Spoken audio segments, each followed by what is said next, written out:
王铁成怎么也想不到，自己只是还原了总理最后一次做政府工作报告时的那个艰难起身，居然让台下真实的代表们哭得连掌声都拍不下去。而1992年他主演的这部电影《周恩来》上映后，影院里就没有干着眼睛出来的人，散场灯亮了10几分钟，还有人坐在座位上捂着脸抽噎。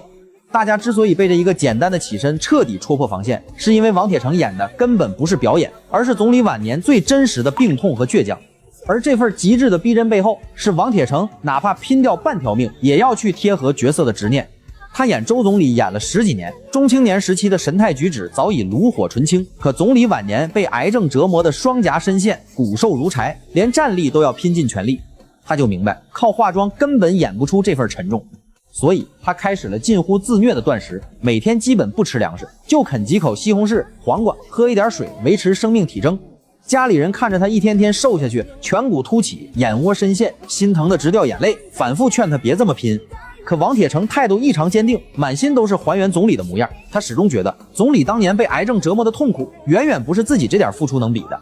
如果演不像，就是对总理的不尊重。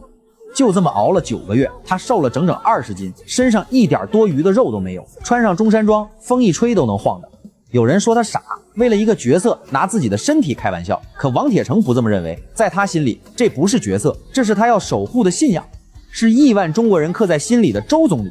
更让人没想到的是，命运给了他一场意外，却也给了他最贴合角色的馈赠。拍摄中途，王铁成随剧组在湖南取景，一场突如其来的车祸让他断了6根肋骨。被送到医院时，他浑身是伤，手上全是血，头上肿起大包，医生下了死命令，必须休养3个月，否则会留下终身后遗症。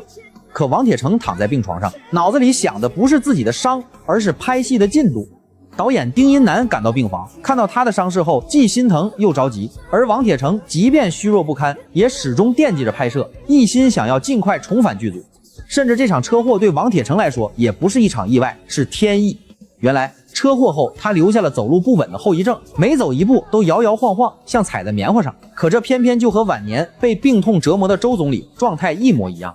总理晚年身患癌症，全身无力，却始终强撑着挺直腰板，那种艰难和坚韧，王铁成因为这场车祸真切地体会到了。伤还没好透，他就绑着塑料绷带重返剧组继续拍摄。他的身形更显消瘦，眼神里的疲惫和坚定比任何刻意的表演都要真实。而真正让这部戏封神的是1975年4届人大的那场戏。真实的历史里，1975年的4届人大是周总理最后一次在公开场合亮相，他拖着病体做了最后一次政府工作报告。电影里，王铁成一步一步摇摇晃晃地走上讲台，每一步都走得异常艰难，仿佛下一秒就要倒下。他站在讲台上沉默了几秒，用尽全身力气，虚弱却清晰地说出那句“同志们”，就是这3个字让台下瞬间安静下来。这场戏的群演有一些是当年真正参加过4届人大的老同志，他们看着王铁成的样子，仿佛看到了当年的总理，眼泪一下子就忍不住了。在短暂的安静过后，台下的呜咽声越来越大，慢慢盖过了本该响起的掌声。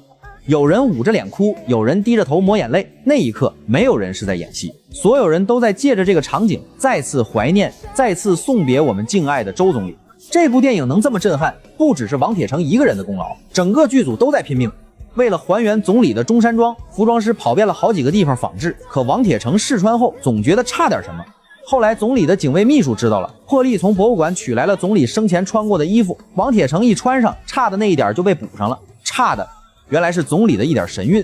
这件衣服的口袋里还有一方总理生前用过的白手帕，那一刻王铁成仿佛真的被总理的灵魂附体了，一举一动都带着总理的气息。剧组在场景布置上更是做到了极致，为了重现特殊时期大字报满天飞的场面，他们用了超过1万张纸，发动了机关、学校的人抄写标语、画宣传画，每一张都力求真实还原。甚至电影里周总理参加贺龙同志骨灰安放仪式的情节，经有关部门特批，用的是真的贺龙元帅的骨灰。电影里王铁成饰演的周总理的3鞠躬，脸上的悲痛不是演的，而是发自肺腑的愧疚和怀念。导演丁荫南更是拼命，拍摄期间直接晕倒在现场，醒了之后喝口水继续拍。后期制作时，工作人员每天工作近20小时，丁导身先士卒，多次累倒在工作台前。大家就一个念头，一定要拍好这部戏，不能对不起总理，不能对不起所有人的付出。电影的末尾是10里长街送总理的画面，电影镜头和当年的纪录片完美融合。看着长安街上密密麻麻的群众，看着他们哭红的眼睛，看着灵车缓缓驶过，那种深入骨髓的悲痛，隔着屏幕都能让人感受到。这部电影上映后拿到了2.7亿票房。要知道，当年的电影票价只有2块钱，这个数字背后是亿万中国人对总理的怀念，是对王铁成和整个剧组付出的认可。王铁成也凭着这部戏拿下了金鸡奖、百花奖、双料影帝，可他却说这个奖不属于他，属于周总理，属于每一个为这部戏拼命的人。王铁成用一辈子只演了一个角色，却把这个角色演成了永恒。这部《周恩来》不是一部简单的传记片，它是中国影史最痛的一滴泪，是一代人的集体记忆，更是一份沉甸甸的信仰。